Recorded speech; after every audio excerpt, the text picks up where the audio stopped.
วัสดีค่ะวันนี้นะคะบีจะมาโชว์ผิวหน้านะคะแบบใกล้ๆแบบนี้เลยนะคะไม่ว่าจะแต่งหน้าหรือว่า no make up นะคะผิวหน้าก็ยังสวยใสผิวสุขภาพดีเหมือนผิวเด็กเลยนะคะด้วยตัวผลิตภัณฑ์นะคะตัวนี้เลยเป็นตัวที่บีใช้มาได้สักพักหนึ่งแล้วนะคะจะบอกว่าชอบมากๆเลยใช้แล้วรู้สึกดีมากผิวหน้าดูขาวเนียนกระจ่างใสขึ้นนะคะแล้วก็ปัญหาในเรื่องของรูขุมขนก็กระชับขึ้นด้วยนะคะนอกจากนี้ค่ะสำคัญมากๆเลยนะคะสำหรับในเรื่องของริ้วรอยใช้นะคะผลิตภัณฑ์ตัวนี้ริ้วรอยลดเลือนลงอย่างเห็นได้ชัดเลยนะคะและผลิตภัณฑ์ที่ว่านี้นะคะก็คือ IVORE ตัวนี้เลยนะคะตัวนี้เป็น IVORE แรพพ White Booster for Face ค่ะนะคะซึ่งเป็นผลิตภัณฑ์ที่รวบรวมนะคะสารสกัดนะคะถึง8ชนิดไว้ในนี้เลยนะคะเป็นสารสกัดที่ปลอดภัยแล้วก็เป็นสารสกัดที่มาจากธรรมชาติด้วยนะคะสารสกัดตัวแรกเลยค่ะเป็นน้ำแร่จากธรรมชาตินะคะจะช่วยปรับสมดุลผิวของเรานั่นเองค่ะและยังมีสารลายหิมะสีแดงซึ่งจะเป็นตัวที่ช่วยลดเลือนริ้วรอยนะคะแล้วก็ช่วยทำให้รูขุมขนเนี่ยกระชับขึ้นด้วยนะคะนอกจากนี้ค่ะยังมีสารสกัดนะคะจากดอกลิลลี่จะช่วยทำให้จุดด่างดำเนี่ยจางลงนะคะแล้วก็รวมไปถึงผลไม้จากตระกูลเบอร์รี่นะคะอีกหลายชนิดเลยนะคะเป็นตัวที่จะช่วยกระตุ้นการสร้างคอลลาเจนนะคะใต้ผิวหนังของเรานั่นเองค่ะแล้วก็ยังมีวิตามินรวมนะคะอีก4ชนิดค่ะที่จะช่วยทำให้ผิวของเราเนี่ยสดใสแข็งแรงผิวสุขภาพดีรวมไปถึงดอกลาเวนเดอร์นะคะจะช่วยลดเลือนริ้วรอยนะคะทำให้ผิวหน้าของเราเนี่ยเรียบตึงกระชับขึ้นด้วยนะคะและอีก2ตัวสุดท้ายนะคะก็จะเป็นเมือกหอยทากนะคะแล้วก็มีเป็นสตรอเบอรี่สีขาวนะคะจะช่วยเติมเต็มความชุ่มชื่นให้กับผิวของเราพร้อมปกป้องผิวหน้านะคะจากรังสี UV ด้วยนะคะทั้งส่วนผสมแล้วก็คุณสมบัติกันไปแล้วนะคะเดี๋ยวเรามาดูตัวเนื้อครีมกันเลยดีกว่านะคะสำหรับเนื้อครีมตัวนี้นะคะจะบอกว่ามันเป็นเนื้อครีมที่สามารถแตกตัวออกเป็นน้ำนะคะได้ดีมากๆเลยนะนี่เดี๋ยวบีจะทาให้ดูที่หลังมือก่อนพอเราทาปุ๊บนะคะมันจะค่อยๆแตกตัวกลายเป็นน้ำซึมซาบเข้าสู่ผิวหน้าได้อย่างง่ายดายเลยนะคะแล้วก็มีทาลงไปแบบนี้นะคะเทสให้ดู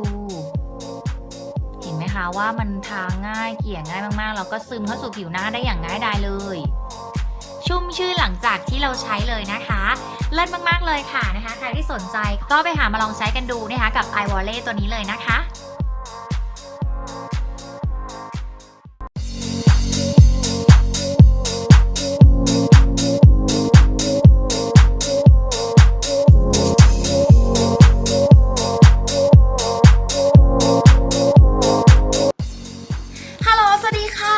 สาวๆหลายคนนะคะก็มีปัญหาเกี่ยวกับเรื่องของผิวนะคะแตกต่างกันไปค่ะบางคนนะคะอาจจะมีปัญหาเรื่องนะคะสีผิวนะคะดำคล้ำตั้งแต่กำเนิดนะคะหรือว่าบางคนนะคะมีปัญหาเรื่องจุดด่างดำรอยดำรอยแดงค่ะสีผิวไม่สม่ำเสมอนั่นเองนะคะอย่างของมิงอย่างเงี้ยเห็นผิวขาวๆแบบเนี้ยต้องยอมรับก่อนเลยนะคะว่าก่อนหน้านี้มีปัญหาเรื่องผิวนะคะไม่เรียบเนียนค่ะแล้วก็ผิวแห้งกร้านนะคะแห้งมากแห้งไปจนค่อนไปทางไม่น่าสัมผัสไม่น่าลูบไล้นะคะไม่น่าโดนตัวเลยใครโดนก็มีแต่สะดุ้งนะคะว่าเฮ้ยทำไมผิวถึงแห้งแล้วก็หยาบขนาดนี้นะคะแต่เชื่อไหมว่าทุกปัญหานะคะสามารถจบได้ในหลอดเดียวค่ะด้วยนะคะ IVORE ค่ะ Rapid White Booster เนื้อครีมกันน้ำแตกตัวเป็นหยดน้ำแร่บริสุทธิ์นั่นเองค่ะวันนี้จะมาทาให้ดูด้วยนะคะว่าเนื้อครีมของเขาเกลี่ยง่ายมากๆแล้วก็นะคะหอมมากๆด้วยค่ะเพราะว่านะคะเขามีนะคะน้ำหอมของฝรั่งเศสผสมมาด้วยนั่นเองและที่สำคัญนะคะเขาไม่ผสมแอลกอฮอล์ค่ะเพราะฉะนั้นนะคะใครที่บอกว่าแพ้ง่ายกลัวจะระคายเคืองจบปัญหาตัวนี้ไปได้เลยนะคะเพราะว่าตัวนี้ค่ะใช้ได้นะคะแม้ผิวบอบบางนั่นเองค่ะ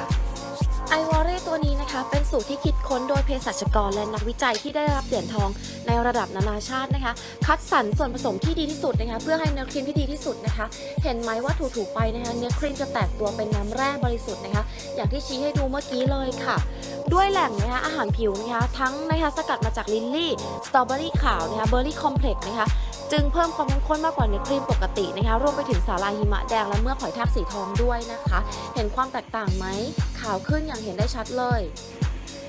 เห็นความแตกต่างได้อย่างชัดเจนนะคะแล้วที่สำคัญนะคะข้างที่ไม่ได้ใช้นะคะจะสัมผัสหยาบกว่าค่ะส่วนข้างที่ทานนะคะผิวจะนุ่มชุ่มชื่นแล้วก็แบบ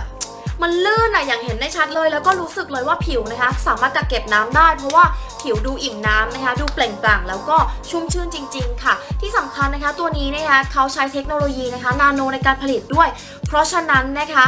ผิวของเรานะคะจะสามารถกักเก็บนะคะสารอาหารไว้เติมเต็มให้กับผิวได้ตลอดทั้งวันเลยเพราะฉะนั้นนะคะตัวนี้ค่ะเข้ามาฟื้นฟูบำรุงแล้วก็ดูแลได้ดีจริงๆเลยโดยเฉพาะนะคะเรื่องของกันแดดนะคะตัวนี้สามารถกันแดดได้ด้วยนะคะใครที่บอกว่ากลัวดำหรือว่าต้องการจะฟื้นฟูนะคะต้องการจะบำรุงผิวนะคะที่เสียสะสมมานานนะคะจากแสงแดดจากมลพิษมลภาวะนะคะตัวนี้เหมาะมากๆเลยวันนี้จะมาทดสอบประสิทธิภาพในการกันน้ำของเขาให้ดูด้วยนะคะว่ากันน้ำได้จริงหรือเปล่า